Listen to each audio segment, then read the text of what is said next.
Yo, what's going on, guys? It's Houston Sports Talk back in the video today.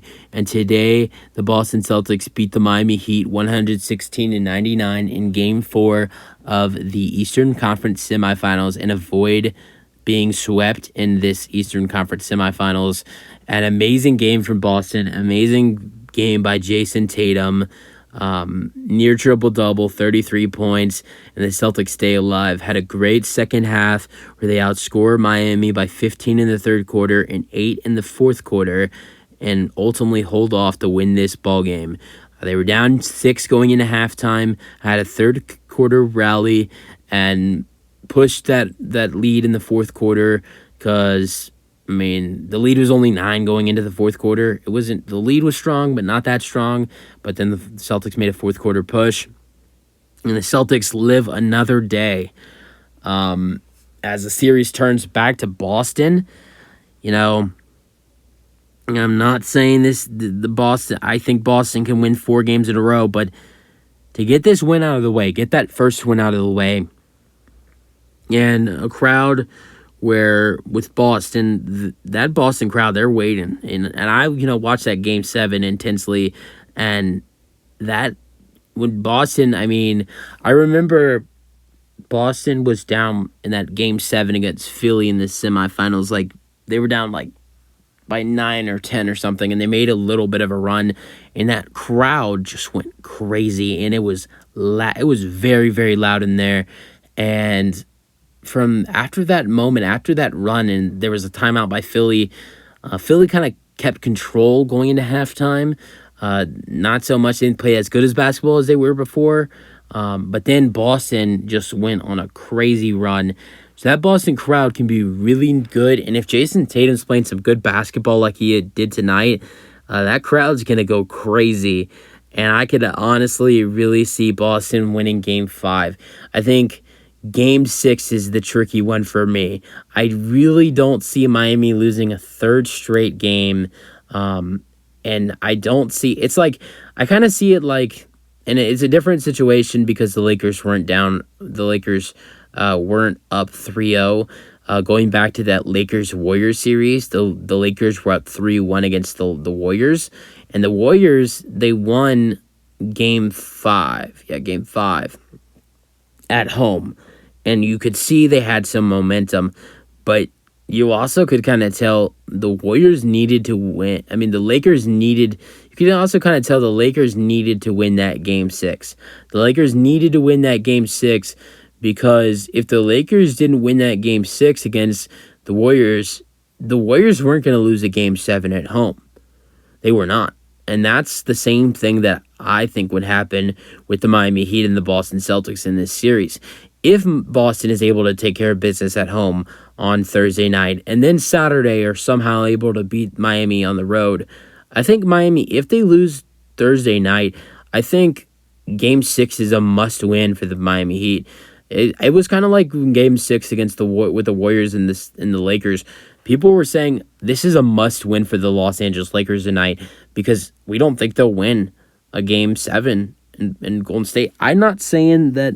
I'm not counting out Jimmy Butler and the Miami Heat in a Game 7, but I think Boston, they play different in Game 7s at home, and I don't know if I can see Boston losing a Game 7, and especially at home. If it was in Miami, different story, but it's not.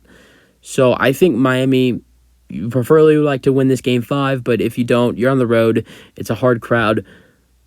It's gonna suck to lose 2 games in a row, but the confidence is going back home. But then if you lose Game 6, you've just lost 3 games in a row. Your confidence is way down. And then at that point, going into Game 7, who knows what happens. So most likely, I think Miami, what they need to do is try to end this thing in Game 5, not even try to see what happens if it can go to Game 6. But I think it's going to be hard to win Game 5 because I think Boston, the one win got them some momentum. Then going back home is going to get them even more momentum. Their team can rally back. I think Boston, if they have a good game and they keep up the pace, I think, and play well, shoot well, do everything right, are coached well as well. That's a huge factor. I don't see Boston really losing a Game 5. But I think it's going to be really interesting to watch. I'm so excited for Thursday, though. But let's get into the stats of this game. Jason Tatum had 33 points, 11 rebounds, and 7 assists. Also had 2 blocks. Shot 14 for 22 and 4 for 9 from 3. He was amazing this game. They also had 5 other players in double figures. 4 other starters, and obviously one off the bench. I think it'd be Malcolm Brogdon, but it was Grant Williams. Brogdon only had 2 points in this game, took 5 shots. But the rest of the starters for Boston, Al Horford had arguably one of the best games he's played all postseason. 12 points, 7 rebounds, 4 assists, 1 block, 3 for 6 from 3, 4 for 7. Great game by Al Horford. 11 for Marcus Smart, 16 for Derek White. Smart also had 6 assists and shot 3 for 9 from 3. Jaylen Brown had 17. Struggled a little bit from 3, 1 for 5, but that's fine. Also struggled from the free throw line, 2 for 5. But had 2 steals with his 4 assists and 4 rebounds and 17 points. Then 14 for Grant Williams with 29 minutes. 4 for 6 from 3 and 6 rebounds, 2 assists, 1 steal, 1 block. Solid performance by Williams. Another Williams. Robert Williams III got moved down to the bench. I think he started game 1 and game 2. And did he start game 3? I'm not sure if he started game 3 or not, but Williams on the bench this game had 7 points, 2 blocks, 1 rebound. Or sorry, it's not 1 rebound. 1 offensive rebound, 5 rebounds, and then 3 assists. I was right about that. Williams only did have 1 rebound. I was looking at Brogdon's stats. Brogdon had 5 rebounds and 3 assists because Brogdon and Williams are right next to each other. But Williams had a solid game. So did Brogdon. Didn't shoot well, didn't take as much as shots, didn't play as much as minutes, but did have 5 rebounds and 3 assists in 17 minutes, so that's pretty solid. And then talk about, you're going to play 1 minute, you can do pretty solid like that.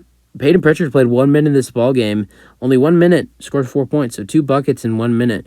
1 bucket. We made 1 shot and then made 2 free throws, but still 4 points in 1 minute. And then a DNP for Blake Griffin. But also, Mike Muscolo, Luke Cornett, Sam Hauser, and Julian Champagne also all played 1 minute in this ball game at the end.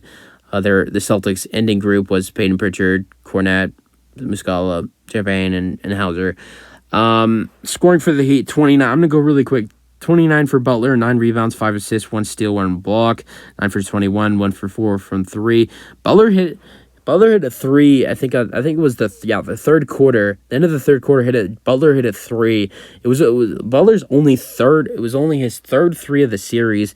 10 for 12 at the free throw line for Jimmy. 10 for Bam Adebayo. He struggled.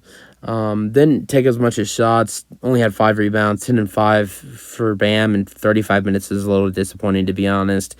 17 for Gabe Vincent. Not as good as his other performance in Game 3, but solid. But Jimmy kind of stepped up more than he did in Game 3. Max Strus had 9. Kevin Love had 6. He got injured in Game 3, but he was okay. 16 for Caleb Martin. He continues to play well. 5 for Cody Zeller. 2 for Duncan Robinson. And then 5 for Kyle Lowry. And I think that is it. Yeah, that's it for the scoring for the Miami Heat in this game. Haywood Highsmith and Nikola Jovic also played a couple minutes in this ball game, but didn't do anything. So that's it for this game. As Boston wins their first game of the series, they avoid being swept, but now they take the series back to Boston for Game 5 in a must-win. You guys let me know, who you guys having winning Game 5? The Miami Heat or the Boston Celtics? I'm going to have to go with the Boston Celtics just because they're at home. I do think Miami will close this out in 6, going back in Miami.